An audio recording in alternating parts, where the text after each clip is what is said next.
Welcome to Behind the Citgo, where we pull back the curtain on the unseen truth of addiction recovery and talk about things most people never get a chance to see. I'm your host, Josh Torbich. Each week, we're sitting down with people who lived it, led it, and are still learning from it today.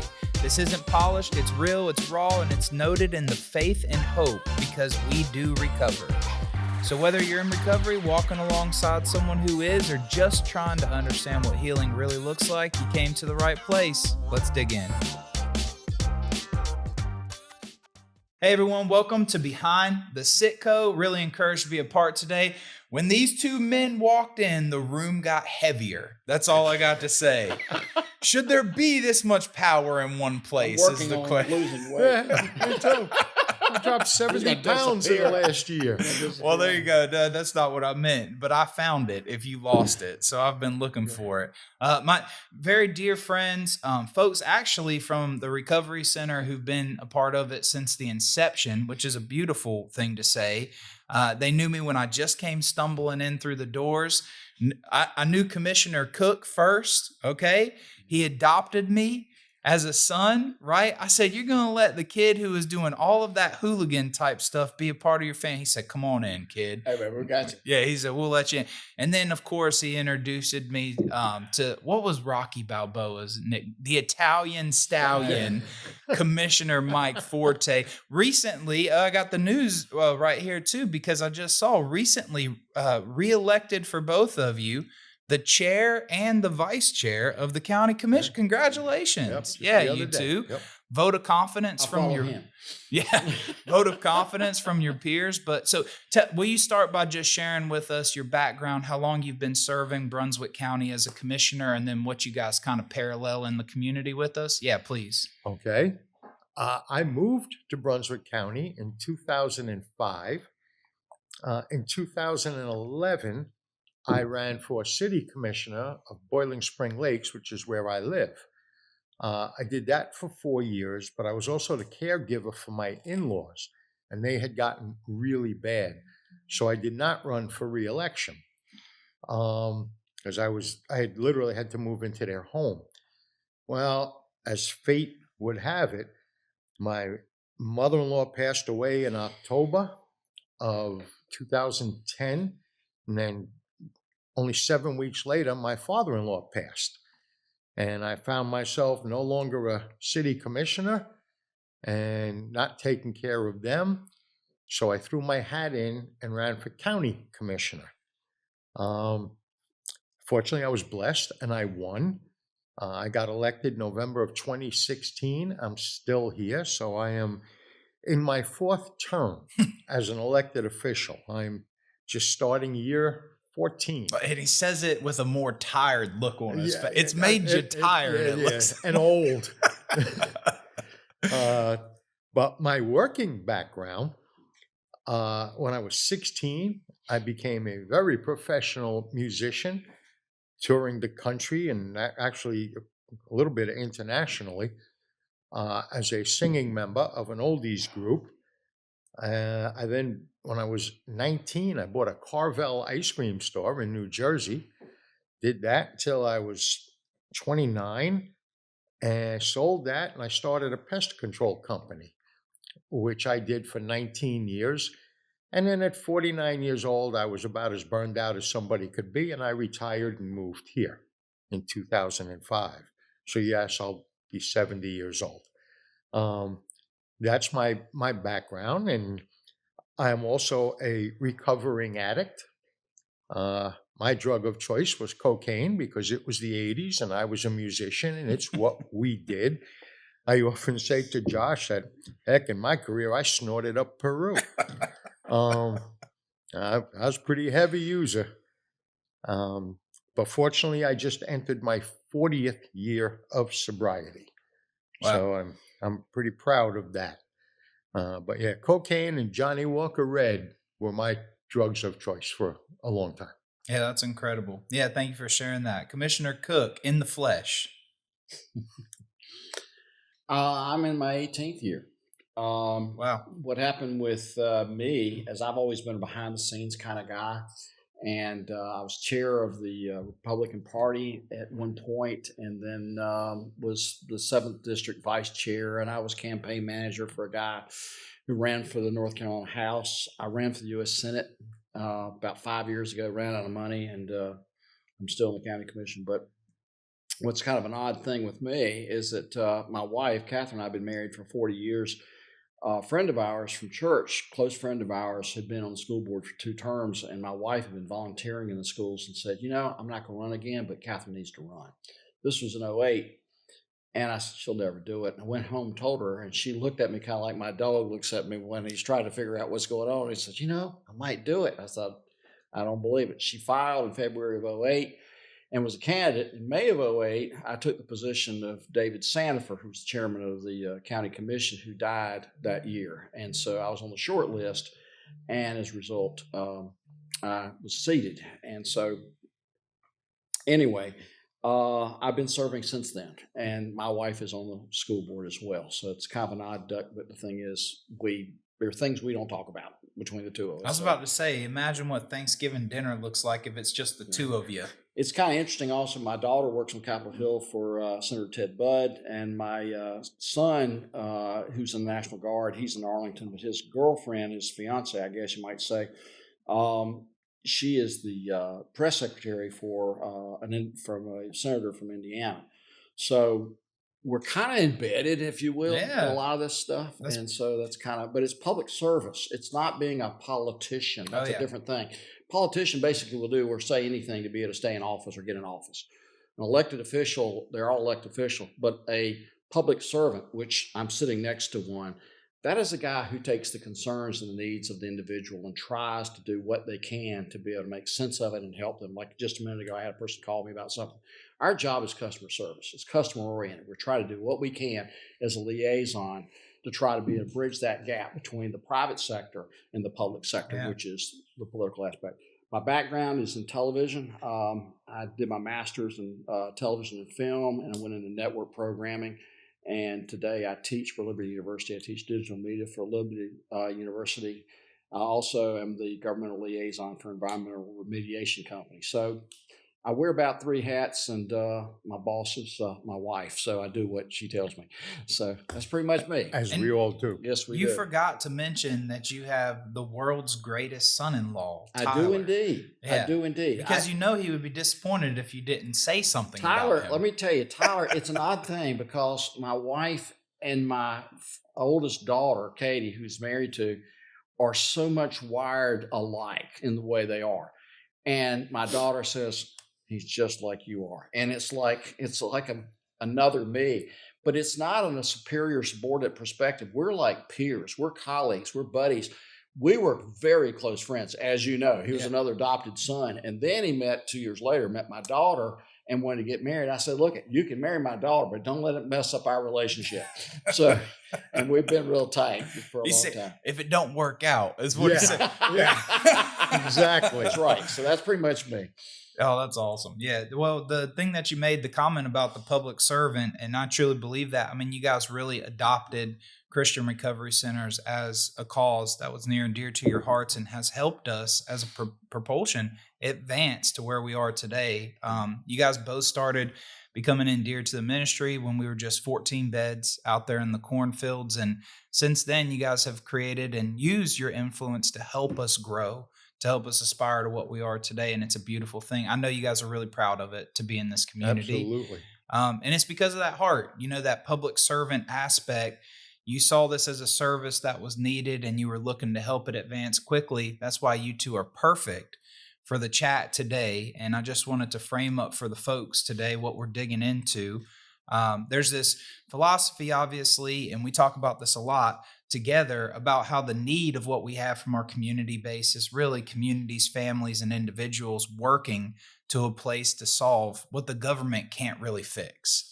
A lot of people see the government as a mechanism to fix the issues of the community. And in reality, you guys are more like bridge builders, and that there's this idea that self-governance for individuals inside of the families and communities is a lot better than the government. And I know that when we get into this discussion today, it'll become more clear to the folks who are listening into us. But talk to me a little bit about the philosophy, Commissioner Forte. You're encouraging people on a wide base to take responsibility for their own lives, and why that's a message that would be near and dear to your heart. I am a huge proponent of personal responsibility. I have 3 adult sons, and it's what I preached to them from when they were toddlers.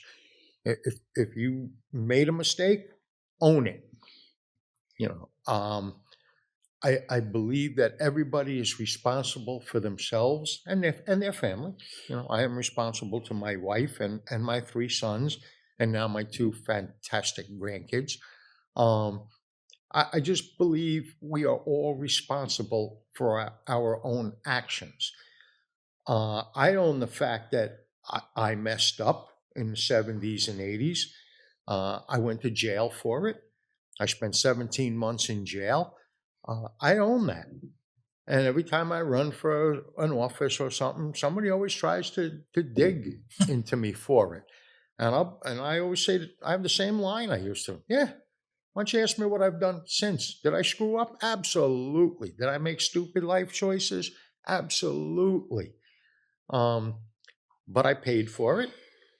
It made it very difficult to, like, even to this day. You know, when I got arrested well over 40 years ago, I can't get a job. I have an executive clemency, so that record doesn't even exist. I got that in 2018. But I couldn't walk into Lowe's Home Improvement and get a job. It's still there, even though I have the clemency. So I'm unemployable, which is why I've always been self-employed. It's the only way I can make a living. Yeah, it's interesting because that, whatever you would call it, that deterrent or that defect in your life helped you explore being a business owner. So it worked out twice for you. God's been good to me. Brunswick County has something special that's going on inside of it. And, I've seen a lot of this happen and take place.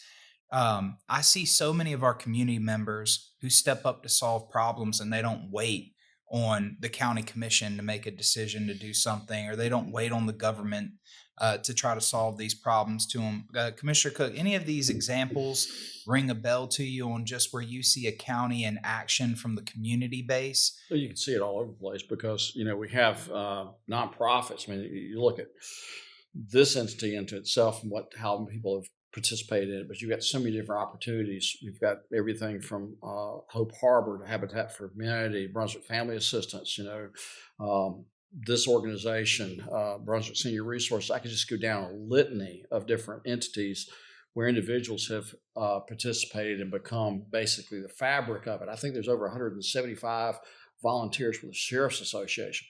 Government's basically a guardrail. It's basically help you from running off the road. We're not telling you how you drive your vehicle.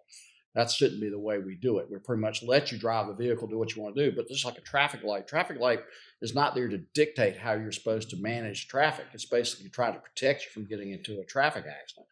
Because if you don't obey the laws, if you don't obey the stop sign or the red light or whatever it is like that, somebody might, come right into the side of your vehicle. So there's these aspects of order that pretty much provides a framework. But the reality is that government is there in a matter of speaking to assist.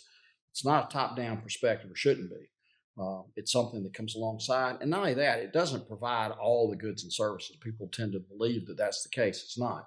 It's a backup. It's when you have a failure. It's when you have to have a support, or there's something that government can provide whereby individuals in the private sector are unable to do. That's another thing that it is. Yeah, so you're tapping into a great conversation point that we had on the schedule for today, because you guys get calls all the time from community members to solve problems Every for day. you. Yeah, but I got 4 this morning. Right. So, and maybe, I don't know if I'm being presumptuous with this, I bet half of them really wasn't in the lane of the government to solve. It often isn't. It's not our responsibility or our job. If I could add one thing. Yeah, please. My brother here said, you asked about citizens stepping up to help with addiction.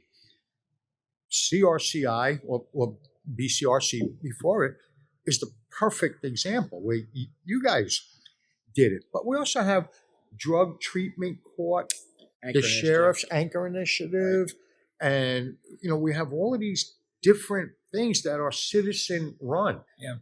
I'm like, we help to fund a couple of them, but only partially. It's certainly not 100% funded, but it's because we believe in this. But it becomes a fabric, it becomes Right. cohesive, a matrix, if you will, whereby the public and the private work together in concert to be able to achieve an end. I mean, we had the highest death rate as far as prescription drugs about 10 years ago. And without getting into the weeds on it, we recognized where our issues were and we addressed it. We did a lot of things. And we did it from education. We did the Anchor Initiative. We did drug court. Obviously, BCRC or CRCI came on board. All these different components came together in a matrix where we would bring it down. Narcan, we brought Narcan in to whereas we could provide a means to remediate an overdose aspect. Our EMS has been very resolute and has been for years. We have almost like an urban type response. But the reality is that everybody has Narcan. And so we were able to bring it. I have Narcan with me. I mean, we all do. And so we have brought that overdose down. But that's not driven necessarily by the government. That was driven by a public-private perspective. Everybody got involved. Many hands make light work, as it's stated. Yeah, that's incredible. And some of the stuff that you're tapping into with these private citizens aspects, it's amazing to watch what different concerned citizens will go in and champion themselves, and they'll actually create something that goes on to live a legacy. I'm thinking of just Christian recovery centers at that, Pastor Larry, Ronnie Holden, Wade Coleman, Tom Sherman. Yeah, those guys who got together with, and you guys were there for it. I was a couple years behind you coming in to check into the program because I was smoking crack behind the Citgo still. But when I got there, it was concerned citizens who came in and they created something. And then, now supplementally, you're right. Brunswick County said, oh, that's a good thing. Let's try to help move it forward, but not even close to carrying the entire load for it. We are very blessed in Brunswick County. Yeah. And I say this almost on a daily basis. The citizens of Brunswick County, and there's 175,000 people here, are bizarrely generous. They're good people.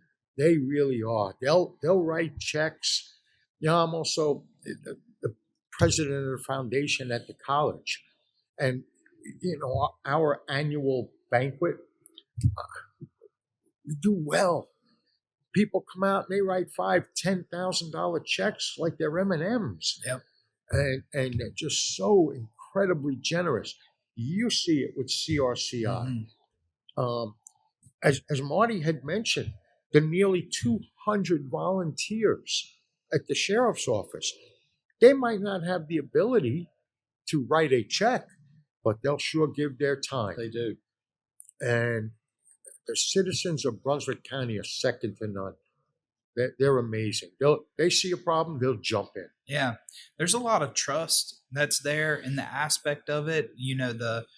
Does it start with trust from the county's perspective whenever you see a work that's taking place that's worth investing in maybe, or even worth supporting in some other way? Doesn't always have to be financially, but it is truly trusting the community to govern itself in some ways. I think it's citizen initiated because I remember I had, you have to know who you can trust, who's going to be good with whatever they say they're charged with. I had a situation where I had a nonprofit came to me, and it was like, why would we even invest in this thing? Because it doesn't seem like it makes sense. But when you look at the peripheral aspects of it, they were doing some. Tell you what it was. It was funding for the arts, and so we had gotten down to the point where we were not putting money into things other than basic needs, food, clothing, shelter, that sort of thing. So we were trying. So anyway, we vetted it and we looked at it and we said, if you invest $40,000 in the arts, we saw a return on investment where it brought down the crime. It brought down what they used to call juvenile delinquency or whatever, and it helped make people productive. It mentored individuals. It gave them other opportunities. And you saw that everything from educational scores to retention and staying in school, everything else stayed up. So that was an investment, but it was driven by individuals who came to us and said, hey, we've got this idea. Can we do it? And at first blush, it was like, I don't know. But then we really did the investigation and we found out, yeah, this is worthwhile. No. And that's what we've done. Yeah, trusting it to produce those results for it. When the concerned citizen calls you, there's probably like a top 5 list of things that really they're looking for you to solve for them that you really probably can't touch. I'll make a joke real quick. Because when you walked in, I was talking to you about the road that you traveled down to get to this building. And that's a regular phone call. Yeah, because people think that the county handles roads, and a lot of jurisdictions they do. I mean, but states, North Carolina and Texas, are somewhat unique in that counties don't have any oversight regarding roads. And in fact, not only that, it's not about the state, but it's done after the people move in. It's not done prior to. And you would think it would be done, well, the traffic's out here. No, they do not do it until after the people are in there. And you serve on a couple boards. Yeah, I serve on 2 transportation committees. Is that a common phone call that you get about every roads? single day? Every day. Yeah. Why don't you fix this road? It's a county road. Problem is, Department of Transportation, DOT is reactive, not proactive. They're not going to spend tens of millions of dollars to pave a length of roadway when there's not anything there. Now, development might have been approved, but some of these developments, I'll give you an example. They never happen. Brunswick Forest up in Leland, that started in 2006. We're about to hit, 2026, and that project's not done. They still got like 2,000 homes to go. Yeah. So these projects take 20, 25, 30 years for these larger developments.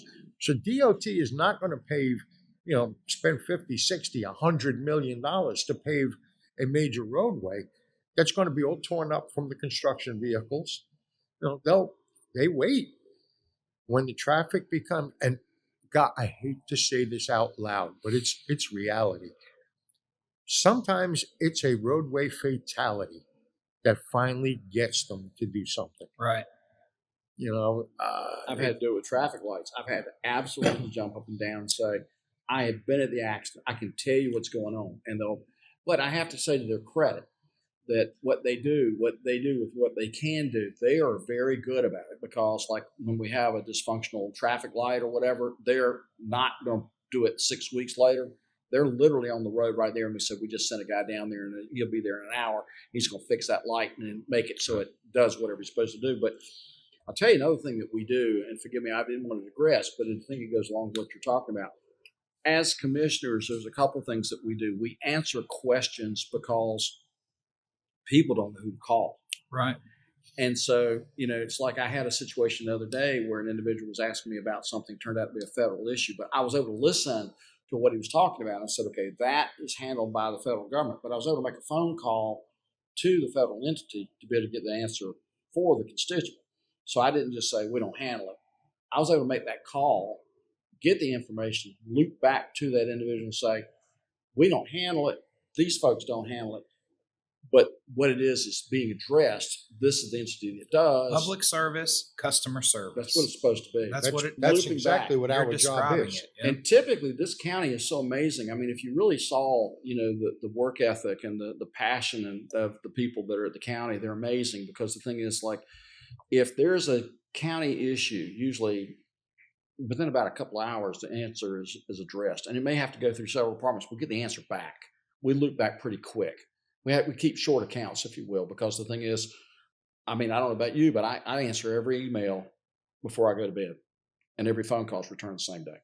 I do it with everything because I can't stand it. I have to do it. And I remember the other night I was going to go to bed and I saw this email from a constituent.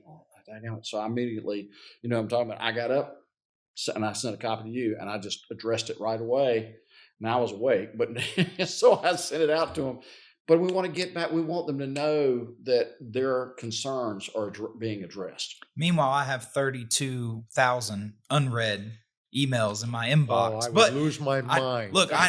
I know which ones that I have to open and don't have to open. I pick all the important ones to respond to. You just knock them out. Josh, I'm like the teenage girl. My phone is always like this. I know. Look at it. I'm Yeah. sitting here before. I got it right here. I Right. mean, it's Yeah, like all the well, time. you know what it Texts is. and Just emails. your social media engagement has to be. I think that you got an assistant who's got to be No, doing that's it I don't for do you. social media. All the happy birthdays That and the is song. I mean, 100% me. you're engaged, man. You're Yes, doing I it. am. I have a The- very active page. When watching people travel through our programs, because this is the crux of the idea that we're at, and I'll give you this short version here, but when they're traveling through our programs, they enter in, and it's kind of discouraging because a system is making predominantly all of their decisions. We're inside of the recovery program, telling them what time to wake up, what time to eat lunch. They don't have that freedom of choice. Our job inside of that recovery program is to try to get them to a place of self-governance again.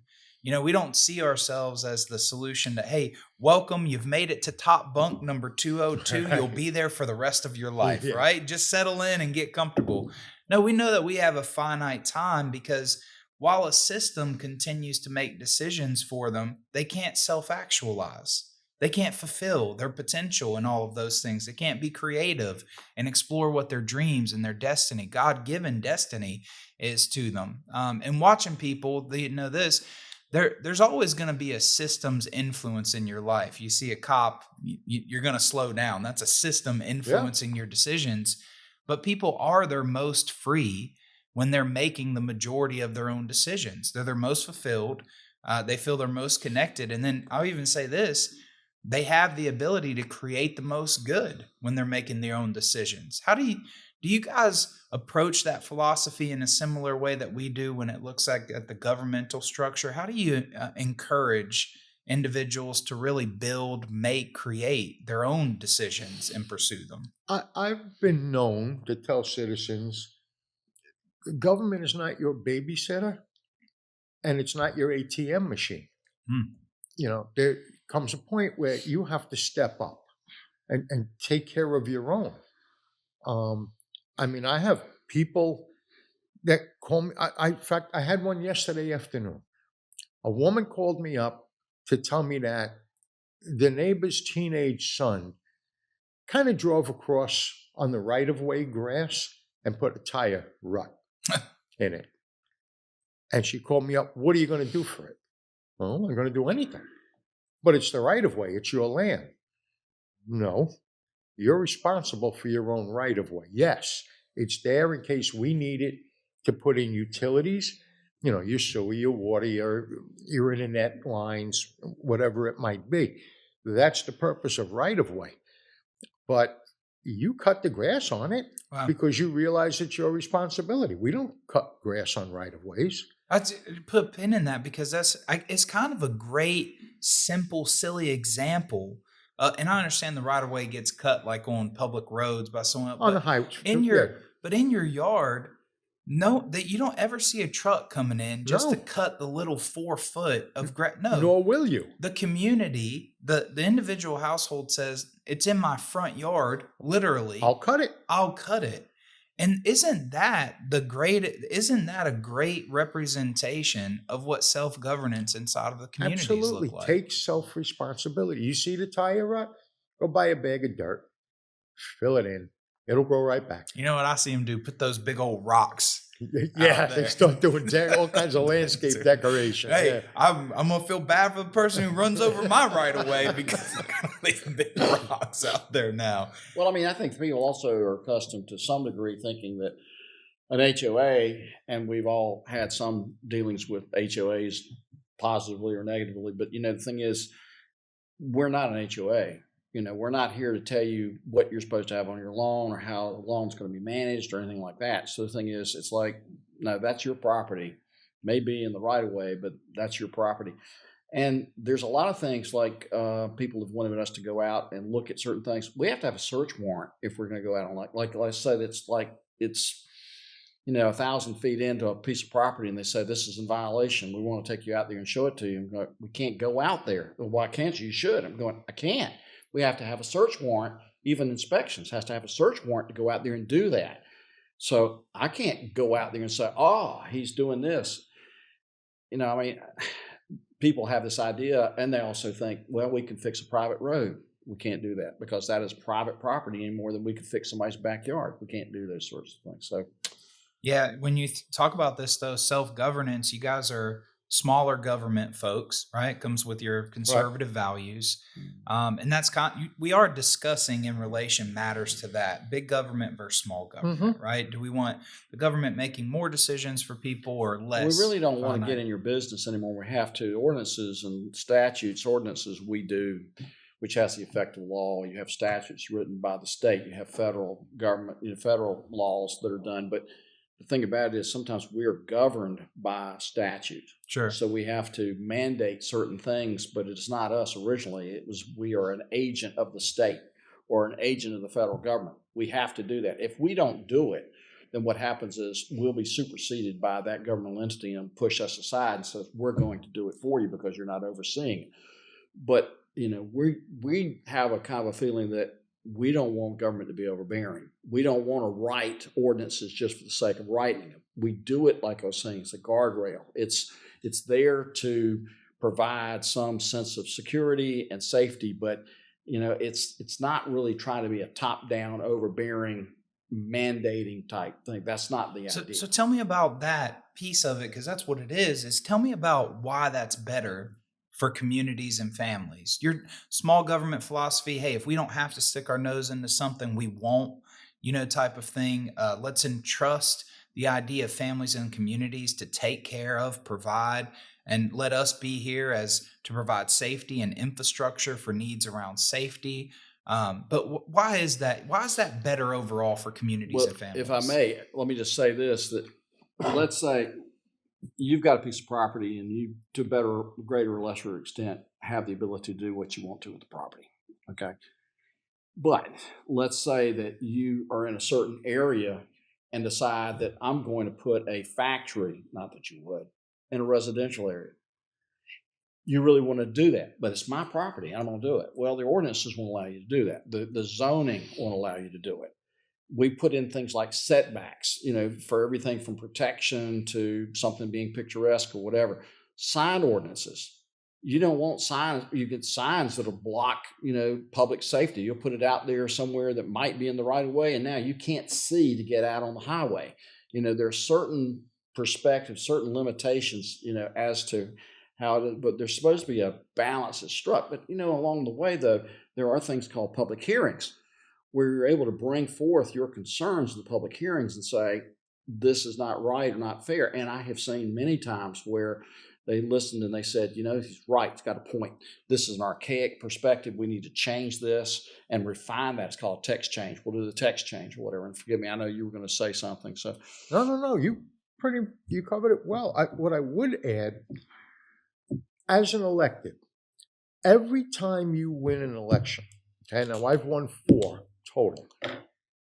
You only have a short period, a couple of months. You have to go, even though you've been through it before, you have to go for an ethics class. Yeah. And it's an entire day. Sometimes it's 2 full days, depending on who's putting it on. It's like if you go to the School of Government for it, it's a 2-day class. They pound into your head.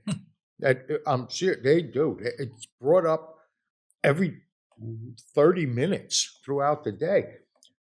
Public safety is job one of Absolutely. any elected official. More so than schools, more Yep. so than jobs, more so than anything. Yeah. Our main purpose is public safety. That is Keep fundamental. your people safe. So I know my entire board believes in that. So we do what we need to do to keep our citizens as safe as we possibly can. There are just things that are priorities in government. That being number one. And let me say As one far as your land, yeah. if you own land, you buy a home or you buy a wooded lot, that is, as Marty stated, that is your land to do it as you please. As long as you stay within the zoning, you can do anything you want there. We're huge on personal property rights. I'm not, certainly the county is not going to come to you and say you should not have planted that blue spruce tree in the middle of your Get front that yard. bush out of here. Do what you want. That's your land. You do whatever you want. But they think we do, Right. and we don't. Yeah. And I'll tell you the other thing on the ethics thing. I get this. This happens all the time. People want to take us to lunch, and it's a little awkward because they can't pay for our lunch. Nope. They can't do it, and then they get incensed. They get insulted. You won't let me buy your lunch. It's like you can't.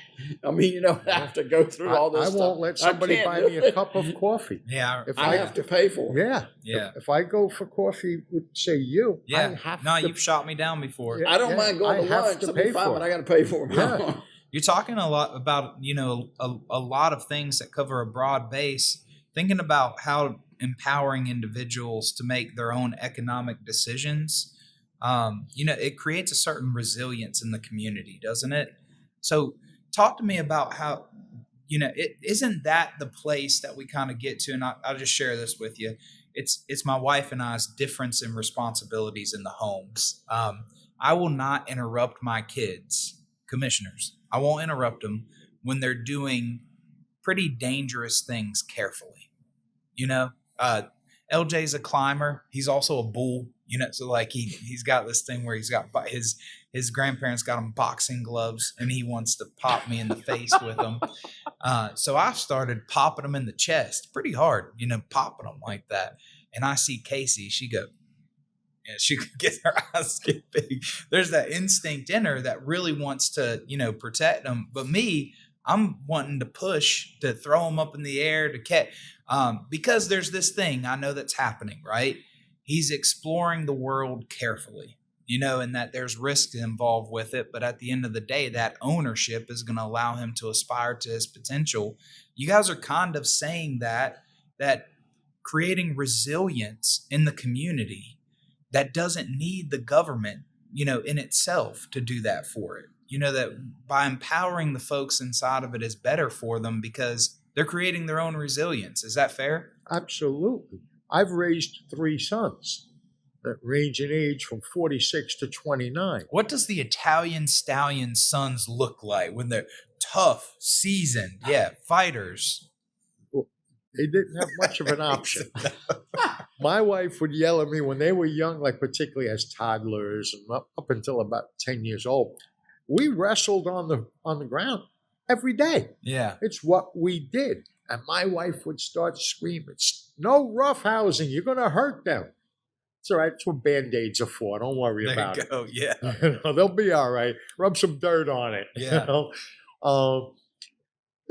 My boys are not afraid to lift their hand. And I'm going to tell you, I have 3 phenomenal sons. I have never, ever had a cop at my door. Between the 3 of them, there's been 1 speeding ticket.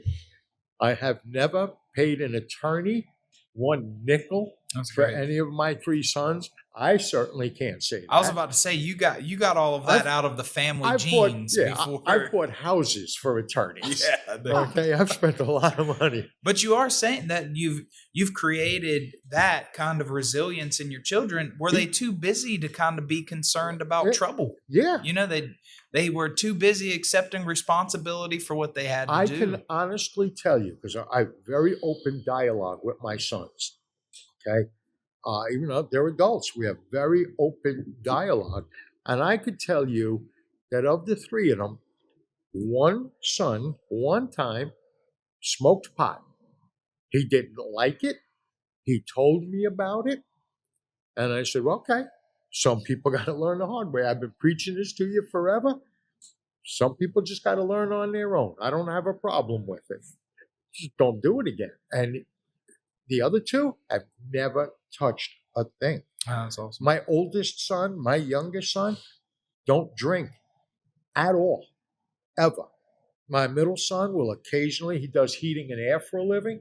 There are times he comes home, he's dehydrated from being in a 130-degree attic all day, and he'll have a beer. He's not the kind of kid that's going to sit there and drink a 6-pack. He'll have 1, maybe a second. But I can't recall any one of my boys ever telling me they got drunk. I'm very proud of that. I've raised men. Yeah. They take care of their own. Sometimes they don't ever get off the payroll for one reason or another, but I'm fine with it because they're good kids. Kids, 29 to 46. I'm They're about to hardly say, ain't kids. kids no Yeah, more. well, Are they? they'll always be my kids. But I am incredibly blessed, but I'm incredibly blessed because I was on them. I didn't give them the opportunity to become a knucklehead. Yeah. Commissioner Cooke, the thing that he's digging into is like giving it back to make sure that they can at least provide for themselves inside of that childhood development. I know that you got 4 wild ones of your, no, you got 3 wild ones, and then Katie is just the nicest, kindest, right? Absolutely. But Mary Lou will tell you what time it is. Mary Lou has her legs out from under you. Yeah. But have you seen inside of your public service years a place where you kind of had that radar go off where you were like, oh boy, we're doing an overreach here? Can you think back of a time where you've really seen something where you guys were contemplating a decision and that radar went off of like, this isn't going to be good for the community? And you've had to kind of scale back, you and your peers? See these, and we try to make it more expeditious. There's a lot of things that have been done, but it's been done by internally. I mean, I remember this is probably doesn't mean anything, but there's a thing called a sewer pump. It cost $1,700 initially when I got in the office. They're now like almost $6,000. Yeah, about $6,000. They last 10 years. That's it. Okay, so the way we had it was you own your sewer pump, right? And so if there was a repair, it would cost either half to have it rebuilt, or we would remove yours, give you a loaner, and then we would come back, fix yours, and either you had to pay half of what it cost for a new one, or you had to buy a new one. Okay. What we did was, and I didn't come up with it, this was done internally. I mean, they came up with the idea, why don't we put in like a $5 fee, and then what we'll do is that'll cover it. And then what we will do is, instead of coming out there and putting a loaner and then bringing it back, what we'll do is we'll just replace it and move on. That saved money. Not only that, it brought down the cost that it would cost for an individual. Other things like right now, we've got grant money to be able to put in water and sewer out to the western part of the county. And right now there's an incentive whereby there are tap-on fees and all these other things that are associated with it. It comes as part of the package. People were sent a letter on it, and then somebody said to me, I can't avoid this one. This is an amazing deal. So there's all kinds of things that are done internally where people are trying to say, how can we make this more expeditious? How can we make it lower cost? When I get in office, one thing, municipalities were all mailing out all the tax statements. What we did was we said, look, we'll mail it out for you because we're just mailing out stuff anyway. And so we did it with a fee, but we did it, and it lowered the cost of the municipality. It lowered the cost with the county. There's a lot of things because a lot of people are self-thinkers that are at the county, and they're trying to figure out, how do we make this thing easier?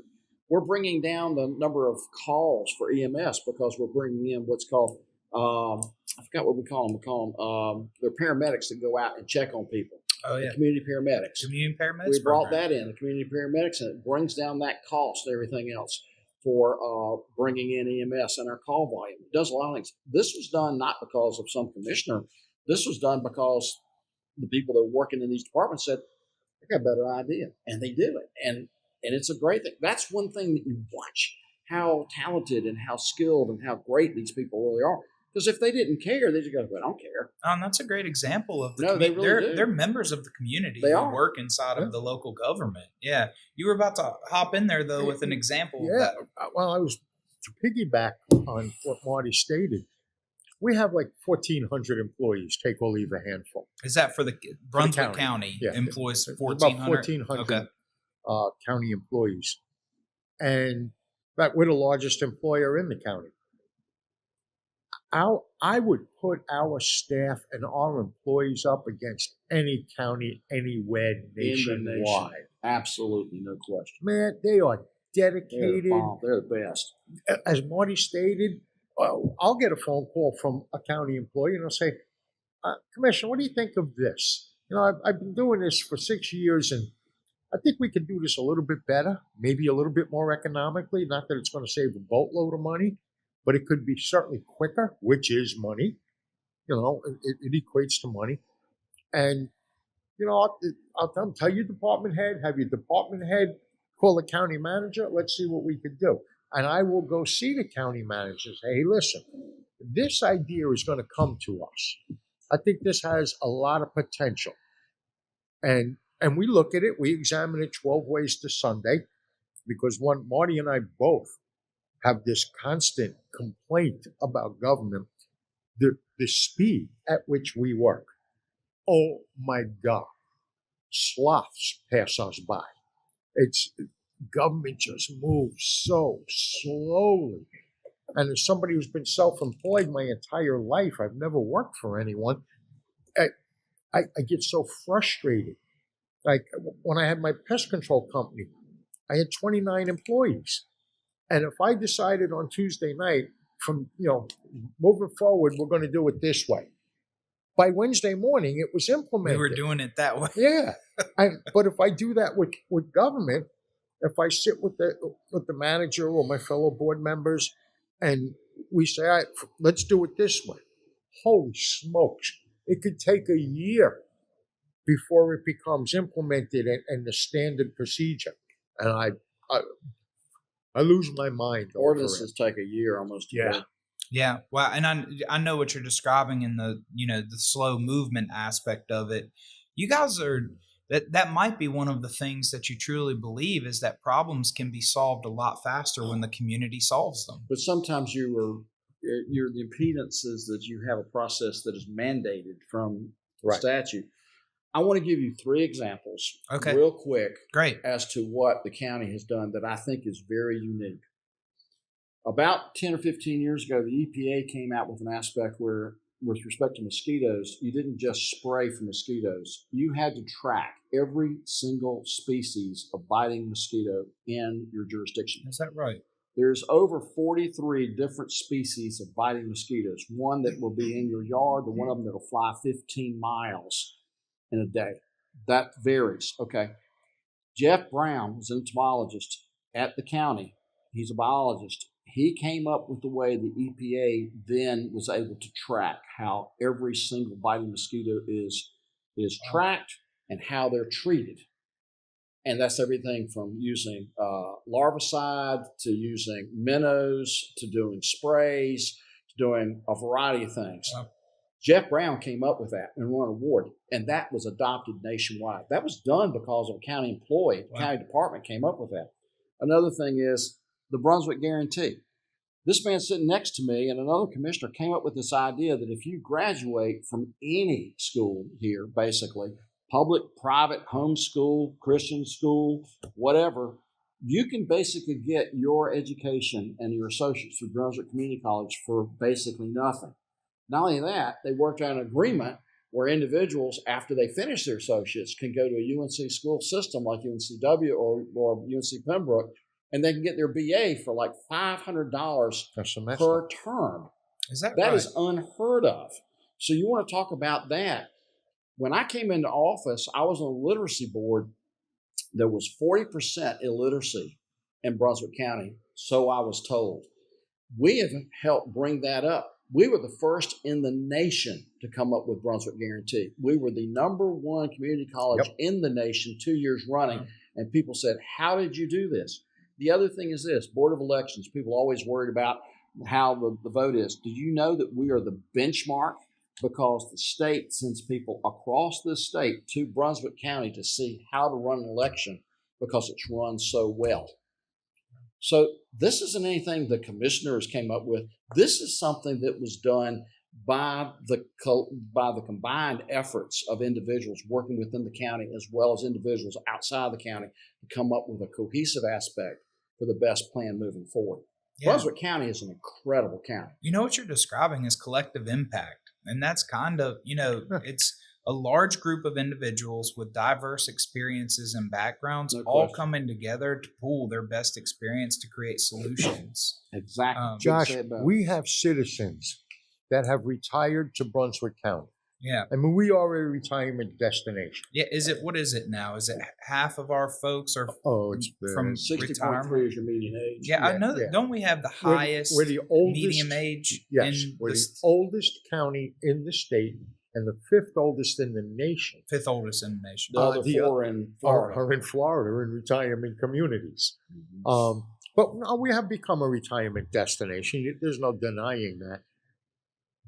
But the backgrounds and the brain power of people that have moved here upon retirement, Smart people. holy cow, we have some smart people in this county. Yeah. Really is. Who are And- prepared to serve, right? And they are absolutely willing to share their we see knowledge. that in our volunteerism. Yep. The And people prepared to serve. we've gotten a lot of great ideas from people, retired engineers and this and that. I serve on the board at Brunswick Novant Hospital. I'm on the board of directors there. And we have some people on that board who are retired physicians from other areas all over. And they, you sit back and you listen. I was a soda jerk and a bug killer, but these guys, you listen to them, you're in awe of just how smart they are. And what they've done. I mean, Their life experiences.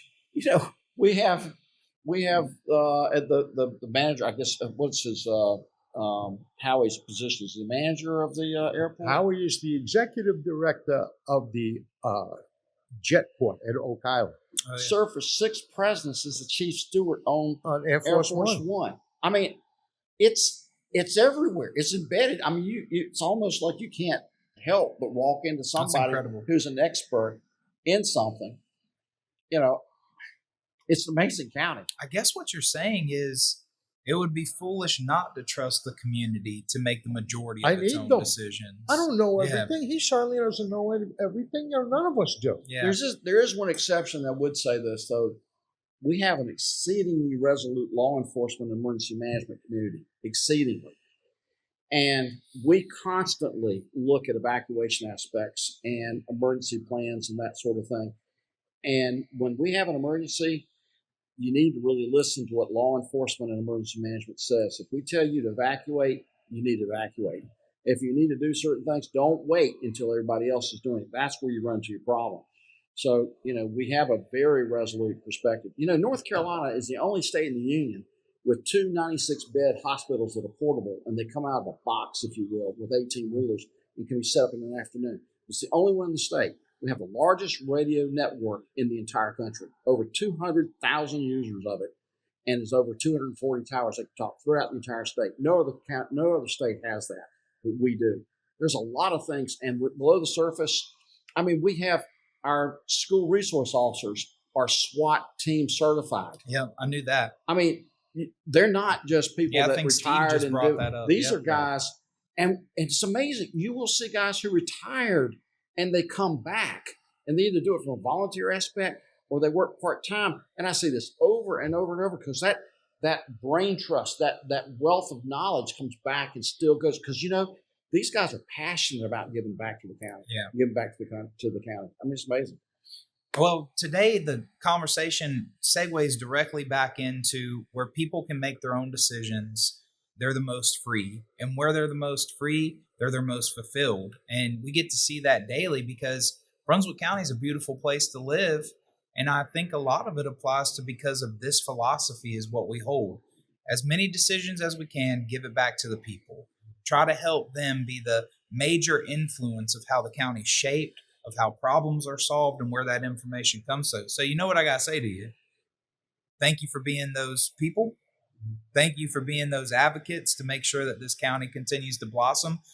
If Christian Recovery Centers, I'll say this, was in a different community, we wouldn't have been able to do what we've done. Let's just say that. We would have met more roadblocks, less synergy. Most We likely. wouldn't have found the people who serve on our board and our volunteers. We wouldn't have found the great partners that we've been able to establish to help us elevate the service. So y'all been a great part of Well, that. I have to say this, that drugs have affected so many people because we have the highest death rate in the state with respect to prescription drugs. We've had people that have been affected through, it's like a war zone. What I really love to talk about with CRCI or BCRC is this, is when I go to places and they say, well, no, you're not doing what should be done. It's methadone clinic or Suboxone or whatever. And I'm going, you need to see what we have here. Faith-based, no cost aspect with a 73% recidivism perspective in a year. I mean, and here's the thing. I mean, I go to these conferences, and I may be a little bit off track here, but I listen for 2 hours for somebody to sit here and tell me everything about how to do whatever it is. And it's already been done here. It's already been done here because it doesn't fit their model. They don't want you on the stage. They do not want to hear a faith-based aspect. They want to blow that off and make it secular. But the reality is that Jesus Christ changes a person's life. That's right. Yeah. That's the reality of it. And then when you bring that component in, and you bring the passion in, and a lot of these people that have been involved with this have, just like you have, they've stared the dragon in the eye and made him blink.